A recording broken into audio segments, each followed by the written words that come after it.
Gimana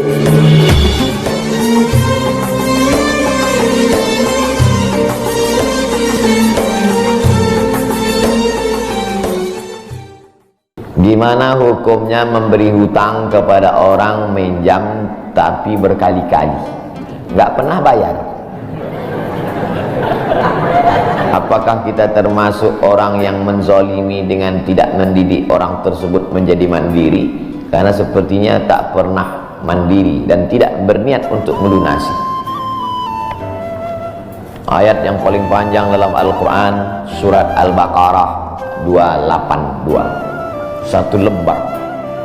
Bukan tentang puasa, bukan tentang sholat, bukan tentang baca Quran, bukan tentang zikir, tapi ayat yang paling panjang tentang bayar hutang. Sholatnya banyak, puasanya banyak, zikirnya banyak, baca Qurannya khatam, tapi kalau bayar utang tak dibayar, di akhirat kau akan cari dia.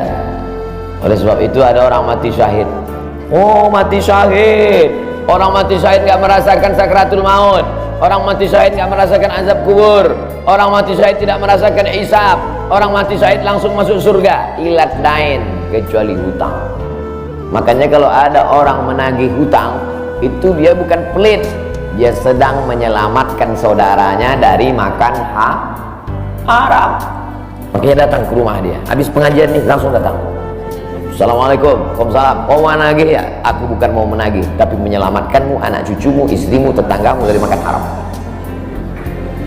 Ya ayyuhalladzina amanu, hai orang-orang yang beriman, hai orang yang percaya bahwa setelah mati dia akan hidup lagi menghadap Allah.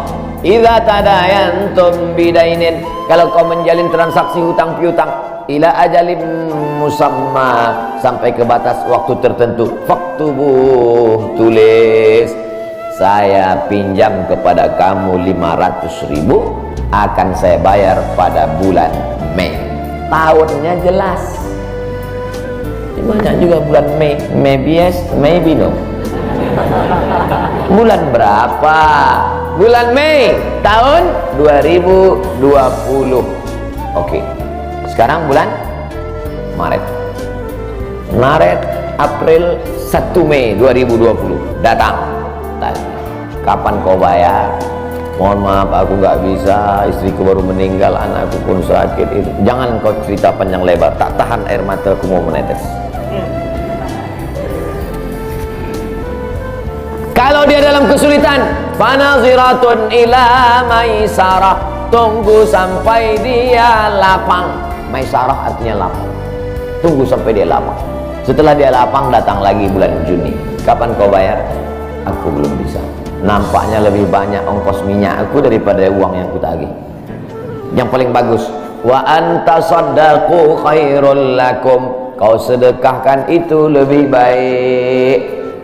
Karena aku pun makin datang makin kumat darah tinggiku, kolesterolku pun makin naik. Jadi untuk yang 500.000 itu ku sedekahkan aja, ambil. Tapi yang menghafal ayat ini yang ngasih pinjaman, bukan yang minjam. Sekarang banyak salah hafal, yang minjam pula yang hafal. Begitu kita tagih, kapan kau bayar? Wa anta saddaqu khairul lakum, kau sedekahkan itu lebih baik. Itu ayat aku, ayat kau 8282. Banyak sekarang orang salah hafal ayat. Jadi dalam Islam hutang piutang adalah ajaran tolong menolong tertulis dalam Quran. Namanya fikih muamalah. Ada fikih ibadah, sholat, zakat, puasa. Ada fikih jihad, jihad fisabilillah. Ada namanya fikih muamalat. Hutang piutang, gadai menggadai, pinjam meminjam, murabahah, mudharabah, bagi hasil. Maka hutang piutang ini cara tolong menolong. Jangan sampai dihilangkan.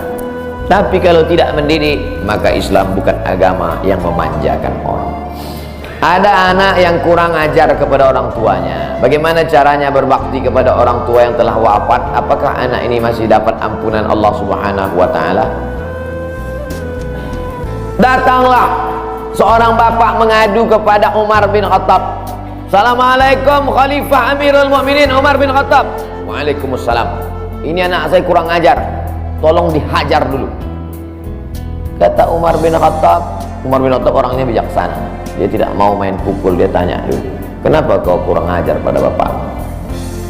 Hai Umar bin Khattab, kata anaknya, ya, apakah seorang anak itu punya hak terhadap bapaknya? Ya. Apa hak anak? Mencarikan ibunya yang solihah, memberikan nama yang baik, memberikan makanan yang halal. Itu hak anak. Kata anaknya, ibuku tidak baik, makanku tidak halal, namaku pun tak baik. Apa kata Nabi kepada bapaknya? Apa kata Umar kepada bapaknya? Laqad aqaqtahu qabla an ya'aqqa alaik. Sebelum anakmu durhaka kepadamu, kau sudah durhaka duluan kepada anak. Jadi kalau begitu, ada anak durhaka, ada bapak durhaka. Jangan sampai anak bapak tahu. Nanti dia pulang, anak durhaka kok. Dia senyum, kau bapak durhaka. Ibunya tak baik, namanya tak baik, makannya tak baik. Kasih dia nama yang baik, kasih dia makan yang halal.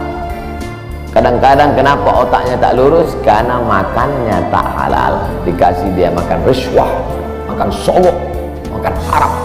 Kenapa kau kasih makan haram? Gimana lah Pak Ustadz, yang haramnya aja pun payah. Astagfirullah. Allah sediakan alam semesta begitu banyak yang halal. Kenapa kau kasih dia makan haram? Jangan pernah kasih anak makan haram. Pesan kakek saya, datuk saya, kalau bahasa kampungnya grandfather.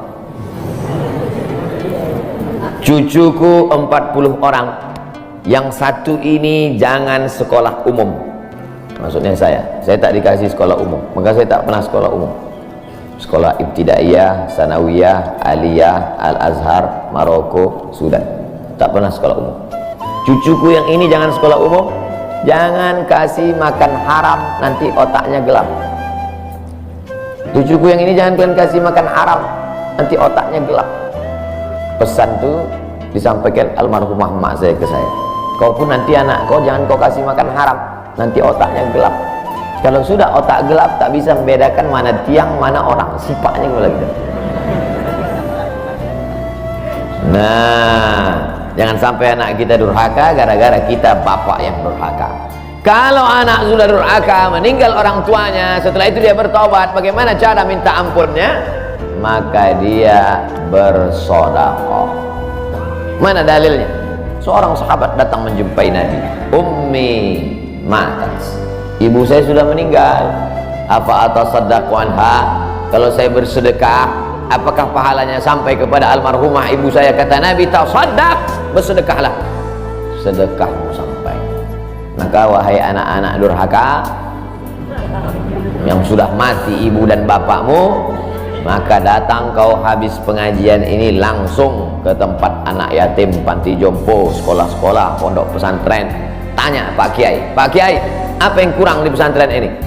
WC. Karena pesantren santrinya 1000, WC-nya 2. Bayangkan panjang antriannya. Berapa yang keluar dalam celana? Saya bangunkan WC, pahalanya mengalir untuk almarhumah. Maka pagi, petang, siang, malam mengalir pahalanya. Sedekah. Ayu sedekah tu afdal. Apa sedekah yang paling afdal? Saqiyul ma, memberi air minum.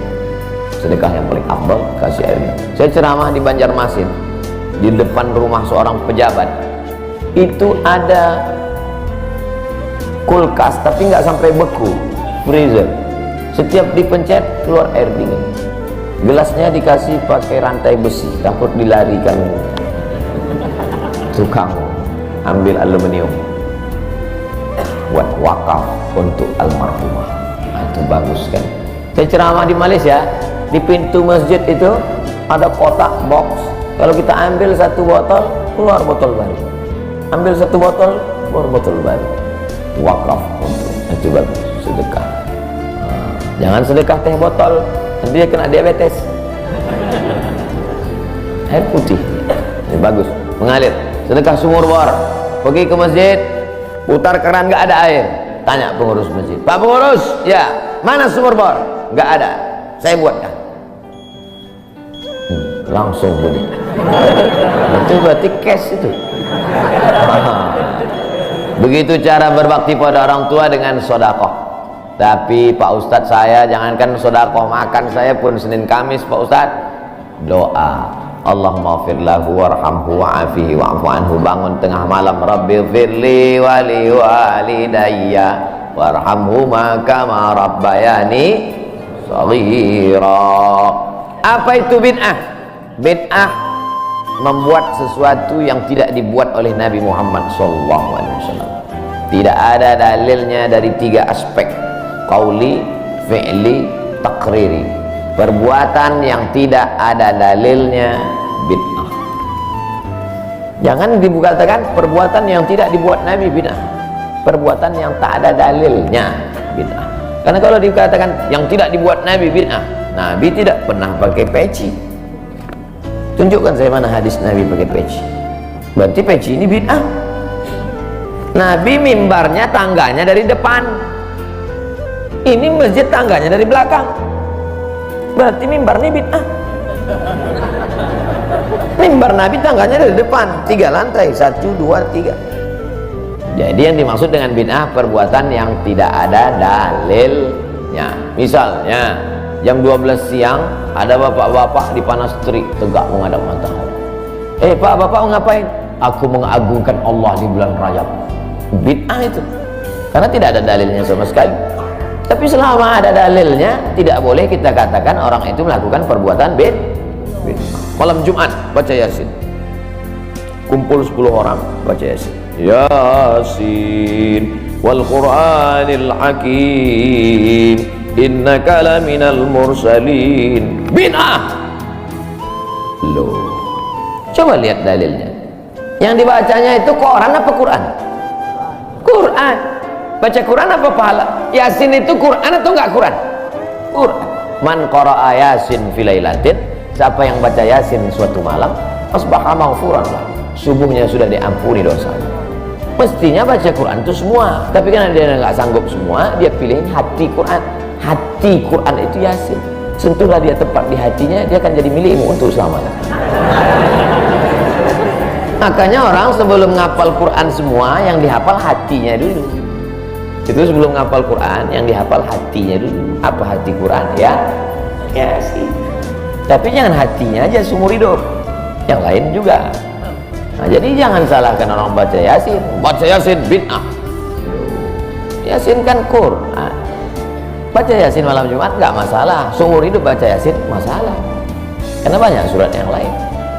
Baca juga Al-Fatihah, Al-Baqarah, Al-Nisa, Al-Imran, Al-Nisa, Al-Maidah, Al-An'am. Nah, jadi mudah. Perbuatan tidak ada dalilnya bid'ah. Selama ada dalilnya tidak bid'ah.